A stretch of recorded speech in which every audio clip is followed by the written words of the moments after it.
किसी भी डॉक्टर के लिए सबसे मुश्किल काम पता क्या होता है? डायग्नोज़ करना कि इसको बीमारी क्या है, इस पेशेंट को असल में मसला क्या है।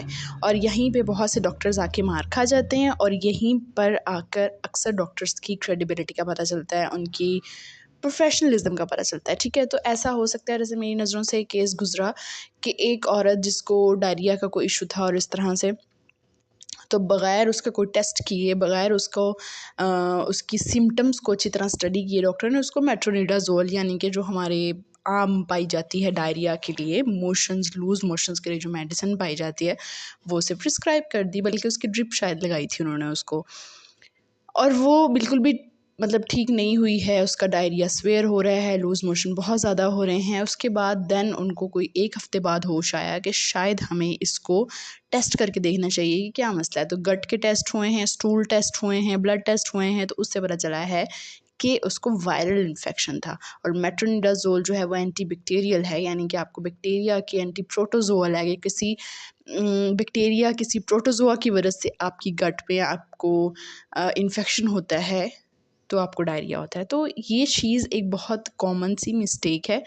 अब मैं आपको अगर अपनी वीडियो में मैंने ये अवेयरनेस देनी है कि जो हम पेशेंट्स हैं ना, मतलब डॉक्टर्स भी तो कभी पेशेंट्स होते हैं, या मैं डॉक्टर हूँ, मैं फार्मासिस्ट हूँ, तो इसका मतलब ये नहीं कि मैं कभी पेशेंट नहीं हूँ।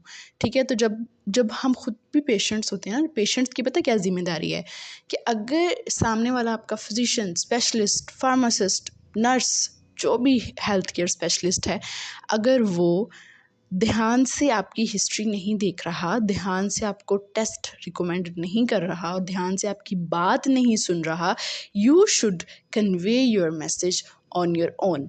खुद बात करें, खुद आगे बढ़कर कहें कि मेरे ना पास्ट में भी 5 साल पहले ये मेरे साथ इन्फेक्शन हो चुका था, या आप मुझे ये वाली मेडिसिन ना दें।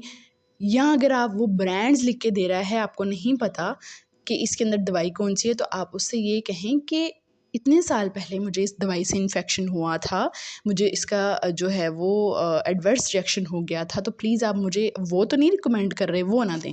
तो आपको ना ये खुद भी थोड़ी बहुत अकल होनी चाहिए। अब जैसे मेट्रोनिडाज़ोल है, वो क्यों कोई डॉक्टर देगा? एक तो नेग्लिजेंस उसकी, वो इतना ध्यान से देख ही नहीं रहा पेशेंट की तरफ, उसके सिम्पटम्स, उसकी हिस्ट्री कुछ भी नहीं। और दूसरी बात ये कि ये हो सकता है कि अर्ली डायग्नोसिस में ऐसा ही लगे कि बैक्टीरियल इन्फेक्शन था, लेकिन वो उस ट्रीटमेंट से ठीक नहीं हो रहा। आपको डायरिया की जो दवाई दी गई है उससे वो ठीक नहीं हो रहा। ठीक है, तब भी पता चल जाएगा कि ये बैक्टीरियल इन्फेक्शन नहीं, ये वायरल इन्फेक्शन था। तो इस तरह की कुछ सिम्पटम्स होती हैं जिससे ये पता चल जाता है कि भाई ये वायरल इन्फेक्शन है, उसको सूद करने के और तरीके होते हैं। तो वीडियो को बनाने का मकसद सिर्फ इतना सा है कि आपने अपने आप को अवेयर रखना है कि आपको मसला किस चीज़ से आ रहा है। देन आपने डॉक्टर को ब्लेम करना है। आपको खुद कुछ ना पता हो, आपको अपनी बॉडी के सिम्पटम्स नहीं पता, आपको ये नहीं पता दर्द मैदे में हो रही है कि आंत में हो रही है, या मेरे ब्लैडर में, मसाने में दर्द हो रही है। कुछ लोगों को यही नहीं पता, उनको लोकेशन का पता नहीं है, बस पता है कि दर्द हो रही है। ठीक है, तो अपने आप को अवेयर रखें ताकि उसको एग्जैक्ट जगह बता सकें कि मेरे यहाँ पे दर्द हो रहा है, इतने दिन से हो रहा है, और मुझे इस तरह के मोशंस हो रहे हैं, ये हो रहा है, ब्लीडिंग हो रही है स्टूल के साथ, या कोई इस तरह का इशू है, आपने खुद बताना है। ठीक है, doctor Malaika is here to guide you all. साथ साथ सीखेंगे और साथ साथ अप्लाई करेंगे इंशाल्लाह। बहुत शुक्रिया।